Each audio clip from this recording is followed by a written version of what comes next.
Welcome to the CEC Report. It's March 9. I'm Robert Barwick and I'm joined again by CEC leader Craig Isherwood. Welcome, Craig. Thanks, Robbie. In today's CEC Report, we're going to talk about how 1. The US military speaks out against World War III. What about Australia under Bob Carr? 2. There's a mad scramble to avert the Greek debt default. And 3. Not even Mad Murdoch should be the excuse for media censorship. So first, US military speaks out against World War III. What about Australia under Bob Carr? Last weekend, as we foreshadowed on the program, Craig, the CEC held public demonstrations across Australia against the British Obama war drive. And this was part of an international mobilisation led by Helga LaRouche and Lyndon LaRouche. We had demonstrations outside the British consulate here in Melbourne, and also up in Brisbane and some other places as well. And I think there were major demonstrations on all major continents around the world. Yeah. And of course the timing was based on the Russian election, whether the re-election of Vladimir Putin would be used by the British as a trigger to launch their war preemptively. So since those demonstrations, there have been 2 positive developments. The first was Putin's re-election, as expected. 63% of the vote. I mean, that's massive. And of course, I mean, we're not going to talk about this at length today, but the media is trying to delegitimise it, right? In a way that, as we said last week, they didn't do against when George Bush somehow pulled out a re-election victory in 2004, etc. But because it's well, Putin represents a real threat to the British, in particular, the British Empire that we've talked about a lot on this show, because Putin was back in 2000, for example, responsible for transforming the free trade policies at that point away, well, at least partially, to protect the Russian population. Stop the looting. Stop the looting. Which, the Russian population was, it was going into negative growth. And interestingly, Craig, The Age had an article this week on the Russian elections, which started off with a virtual death threat against Putin by the former Foreign Secretary of the UK, David Miliband, Kevin Rudd's buddy. But the rest of the article was a much more honest appraisal about the fact that outside of Moscow, in the regions where the majority of the population live, Putin's support is enormous, mainly because the people are terribly afraid of going back to the 1990s before he was elected, when their lives were hell. And those people look at the demonstrations against Putin and they think they're a bunch of jackasses. Yeah. Anyway, so that was the first positive development. The second one was, on Monday, senior retired military figures in the United States took out a large ad in the Washington Post addressed to Obama, and it said, "Mr. President, say no to a war of choice with Iran." And we've put out a press release about this. You can look at the names on that. You can see copies of this actual ad. It was a major intervention into this war drive. Well, what is known, Robbie, is that Iran has an ambition to develop nuclear power. Yep. It doesn't have an ambition to develop nuclear warheads. It's a very complex technology that's required to do that. They don't want to go in that direction specifically to create warheads. There's no evidence of that, in fact. In fact, the United States, particularly these generals and these retired military figures, know the fraud that happened last time with Iraq. The weapons of mass destruction fraud was propagated by Tony Blair on behalf of the British. And you can see how in fact, there's been reports coming out about some of the former weapons inspectors are demanding that there be a full review of the latest IAEA report, the Atomic Energy Inspectorate report, to show of the frauds that have been potentially propagated this time around as well. Now, of course, the timing, though, of this ad in the Washington Post, which coincided with our mobilisation, but also because Benjamin Netanyahu was in the United States to address the APAC conference, which was all about putting, it's not about putting pressure on Obama, because we know Obama's intention is definitely to do this. It's about being seen to be putting pressure on Obama, so if it does happen, Obama can say that he's just responding to the Israelis, right? Now, here's what's interesting. When you and I drove back from the city, where we had our demonstration in front of the British consulate, the news came through on your phone that despite all the shadow dancing last week, Julia Gillard... You mean the lying by the Prime Minister? Does she lie? Oh. That's unparliamentary language. Oh, sorry. Get used to using parliamentary versions of that, sorry. Craig. Gillard went ahead and appointed Bob Carr to replace Kevin Rudd as Foreign Minister. And this raises a question. Does Carr's appointment signal a change in Australian foreign policy? Under Rudd, we were not just supporting the drive for war, we were virtually leading it. Rudd took credit for the Libyan intervention. Rudd organised the marine base being set up in Darwin, etc. Carr has had to recant his views since becoming the Foreign Minister, because as a private citizen, he wrote a blog, because he's a bit of a verbose person, Carr, he likes talking, and in that blog, he opposed the Libyan intervention, he opposed the US Marine base in Darwin, and he's genuinely warm to China, which is also different to Rudd, who of course despises China. Well, more than just despises China, he actually was encouraging potentially the US to use military force against China. I mean, this is the sort of warmonger that Rudd was. So, now Craig, we are far from fans of Bob Carr. Bob Carr is a Fabian, he's anti-population, he's a Macquarie Bank stooge. But nevertheless, he said these things, right? And the question is, do you think that this might indicate there is a shift in the policy-making layers of Australia, right, the ruling class of Australia, away from the unquestioning support we were giving for this war drive? Well, look at it from the top down, Robbie. For the last 4 or 5 months, we've been very verbose internationally.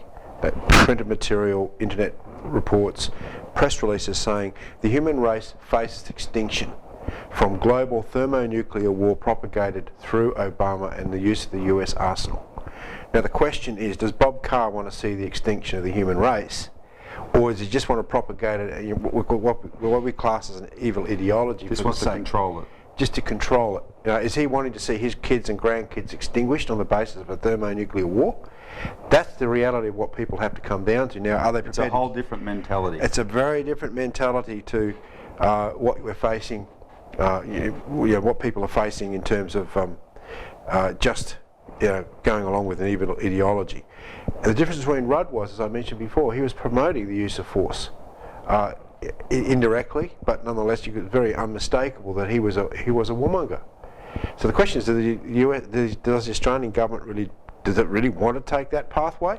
Did Julia Gillard get a bit of a shock when Obama was down there and just about how much of a warmonger this guy actually is? And of course, Australian events don't happen in a vacuum, because these generals have come out. Right, there's a big pushback against this war drive right around the world, and that would be having reverberations here as well. Well, we haven't heard of anyone coming out in Australia against the so-called war drive, but that in itself is ominous too. Why haven't they come out? Why haven't they come out? Well, this is the British Empire down here. We're in the heart of it. It's a very dangerous thing to do, but you can expect that there's going to be more and more support amongst those people in the know, in the sense of military matters, who would be moving behind the scenes to say, look, this is insane. Obama's going to do this. This is insane. Hence, maybe that's why Bob Carr was put And we're playing a role in this as well. Back in 2002, when the Iraq War was being planned, there was a big fight in the Labor Party. They were in opposition then, but there was an enormous fight about what position they'd take on the war. Mm-hmm. And under Simon Crean's leadership as leader of the opposition, they opposed the war, but people like Rudd and Kim Beazley were part of the faction pushing for war. The extreme faction, yeah. The extreme faction. And Michael Danby, who I think we'll get a mention later in this program, because we know he's watching. And so is that same factional fight operating in the Labor Party today? So we don't know, but this is an interesting development which we'll monitor quite closely. And at least it's a development in the right direction, and we're not just got a rampant run for war. Exactly. All right, so when we return, we're going to talk about how there's been a mad scramble to avert a Greek debt default.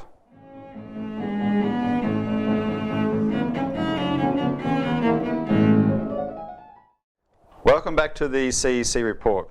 So, there's been a mad scramble to avert a Greek debt default. We're recording this on March 9, so when you watch it, it won't be March 9. But today, March 9, is the deadline for the Greek debt negotiations, where the bondholders of Greece's enormous debt are being asked to accept a rather large haircut on their investment. I mean, that debt's about nearly $500 billion US. Probably that's how big it is. It's enormous, and it's not all the bondholders being asked to accept this haircut. By the way, it's the ones where the debt's more coming due now, and it's something like a 50% haircut, in the form of a bond swap, where they'll replace the old bonds they can't meet with new ones where they put the debt back a bit. Now, interestingly, Greece has offered a take it or leave it deal. Accept the haircut or else we default, because they don't have any other option, right? A default, if it happens, means a crisis in derivatives, specifically what's called credit default swaps, which represents the vast majority of the world's derivatives now, and a crisis that would probably be bigger than the AIG crisis in 2008. Because in 2008, Lehman Brothers was allowed to go under, and when that happened, it blew a hole in this much bigger institution, AIG's credit default swaps, and that started the chain reaction collapse of 2008. Greece's arguably would be a bigger crisis than that. Now, because it would be a bigger crisis, it's motivating bondholders to come to the party and accept this haircut instead. It's like, better to lose your money and know what you're losing rather than gamble with the entire financial system potentially coming down. It is only paper after all. It is only paper. Well, we know that. Some people get rather attached to their paper, Craig. Here's the thing though, crazily, if this deal does go through, if the bondholders accept this haircut, it will reduce Greece's debt burden from the current level of 129% of GDP to 125% of GDP, and that percentage difference, right, virtually nothing, is enough for the IMF to say, well, that level will be sustainable.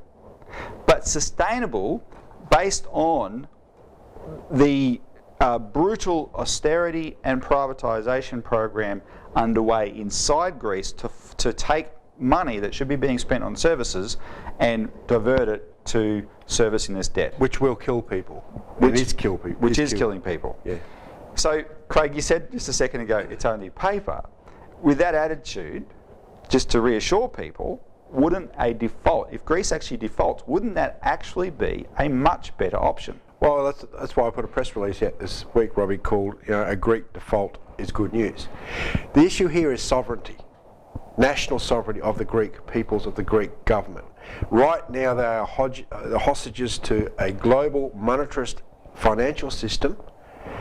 Like hedge funds play a crucial role. They don't have the sovereignty. This is the deliberate policy of the British monetarist system that we talk about a lot, whereby the control of the sovereignty of nation is ceded to the international financial monetary system. There's no sovereignty in this system. So what happens with a default swap is that, well, not a default swap, but a default in itself, is that all that gets flushed down the toilet, literally. I mean, what are you going to do with all this paper? How are you going to pay it if Greece says we can't pay it? You have to reorganise the system, and the only solution then is to go back to the principles of national sovereignty and institute the government, the sovereign government of country says, okay, well, we're going to protect the people. We're going to protect the debt, actually, using the power of government of the legitimate debt in the system that funds the physical economy, first and foremost. All the other paper stuff, well, you can get flushed. And this is the principle of what Franklin Roosevelt brought in and called the GlassSteagall of 1933. It's the same idea, whereby you make a political decision to protect the sovereignty of the country, to protect the general welfare of the people, and then you flush all the paper that's not worthwhile. He did the same thing. He separated out the private banking system from the commercial banking system, that is the merchant banking system, and he then separated out insurance companies, brokerage houses from the actual banks and said, well, the real banks, get on with your business, support the real economy. So therefore you're going to see, look, what are we talking about? We're talking about a $1.4 quadrillion debt bubble made up of speculative instruments. Now here, unpayable in our millennium, let alone our lifetime. Inside Australia, you have off-balance sheet liabilities in the form of these credit default swaps, interest rate derivatives, foreign exchange derivatives, that are now nearly $18 trillion. And they've gone up since the global financial crisis from $14.2 trillion.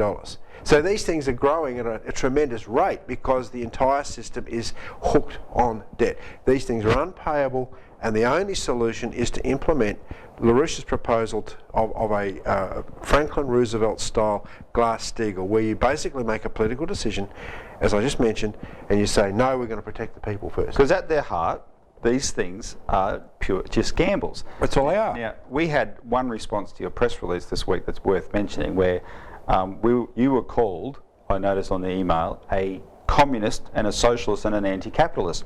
Now, by implication, that person is saying that these gambles are the heart of a capitalist system. Well, that's not even true. Not that we're pro-capitalist necessarily, but that's actually giving capitalism an unfair bad name. They're not investments in anything real. Well, that's the whole point with the GlassSteagall, is that once you reorganise the debt to the legitimate debt, you protect it, then you issue large amounts of state credit through national banks to develop the physical economy. So you provide the basic economic infrastructure and support for manufacturing, farmers, and the production of that which is necessary to support your population. And you write off the debt, you write off the speculative stuff. And the interesting thing, Craig, on that is, if you want to contrast to this in Greece, but along the lines you're saying, when Alexander Hamilton wrote the what's called the American system of political economy, because America had just won its independence, he built a financial system based around the new federal government of America taking all the state debts on its books. In other words, incurring greater and greater debt that could be then honoured.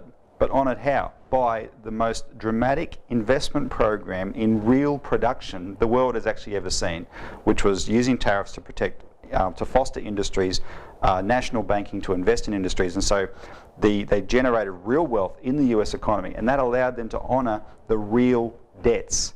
But and the difference is, are the debts real or are they fake gambling debts? And are you going to develop or grow the economy through real supporting the production of physical goods, real goods, or are you going to allow the build-up of these fictitious debts to really literally suck the economies dry as we've had today? So we're facing big political decisions here. These are not financial and monetary decisions, they're political decisions by governments. And if the Greek government says, okay, we're going to default, we're going to become sovereign, it's going to find partners that are going to do the same thing. Therefore, this thing's going to become infectious. It's going to be a chain reaction collapse of the entire system, whereby the British monetary system is itself flushed down the toilet. The inter-alpha group of banks is thoroughly exposed, actually in a very weak position because of all this debt that's built up. The real power is actually in the hands of sovereign governments if they choose to issue to wield it. Yeah. So we better leave it there. Just before we go to the break, though, by the time people watch this, they'll know the outcome of these negotiations. We don't write as of yet, but so you'll know what's happened, whether there's been a default or not. Even if there isn't a default, though, remember there's still Italy, Spain, Portugal, Ireland. They're all basket cases. They're all a mess. And if that's not going to bring down the system, then probably the price of oil will. So on that note, let's go to a break. And when we come back, we'll talk about how even not even Mad Murdoch should be the excuse for media censorship.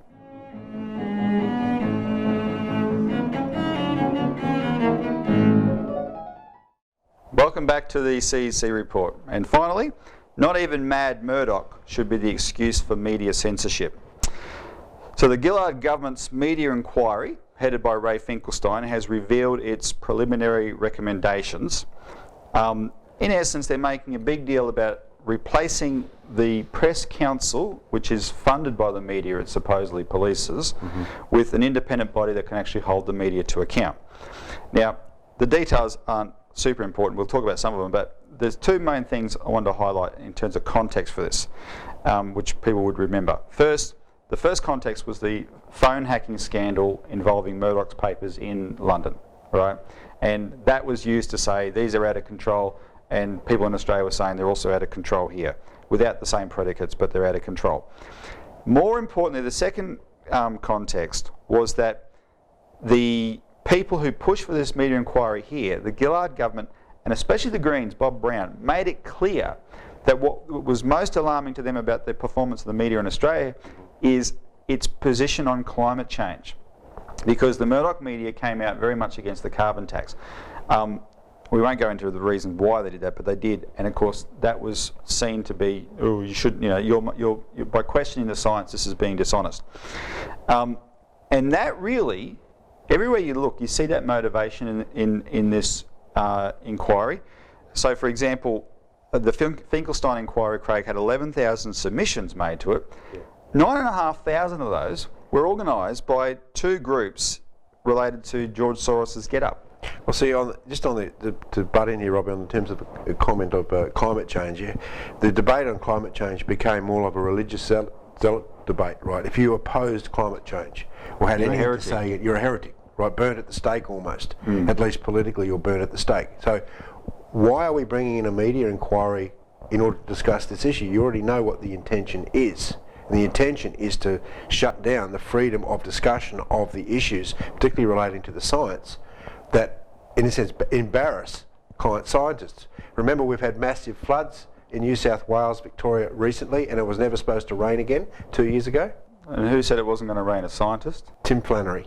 But so if you're not supposed to question them, then how do you get at the truth? It's ridiculous. It's basically zealotry. It's basically a religious argument where you are supposed to believe on faith, and the idea of the media is to question.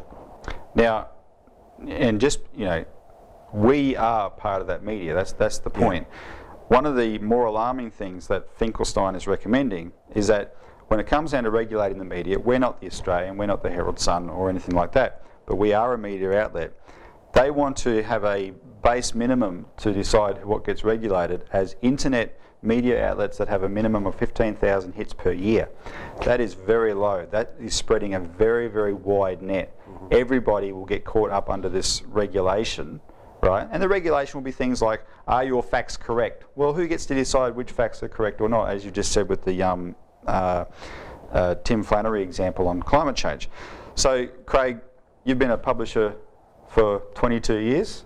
What are your views on this? Well, Robbie, for people who don't know the publishing environment, there's already very, very onerous defamation laws. There's other legal things that you have to watch when you publish. So Australia has some of the toughest defamation laws in the country. But also, if you're intending to actually win credibility, then you have to tell the truth. And that's really the main governing principle, you would say, for any publisher. Right, because you have various outlets, like, for example, Media Watch is one on the ABC, and I'm told a lot of journalists really fear being brought up in front of Media Watch because it gets to the actual truth of whether they're lying or not. But then you have other people, like, for example, Michael Danby, member from Melbourne Ports, who I know is watching this program because he's told us he's going to watch us to see what we say. Now, he's going to monitor us. He's going to monitor us. Greetings, Michael.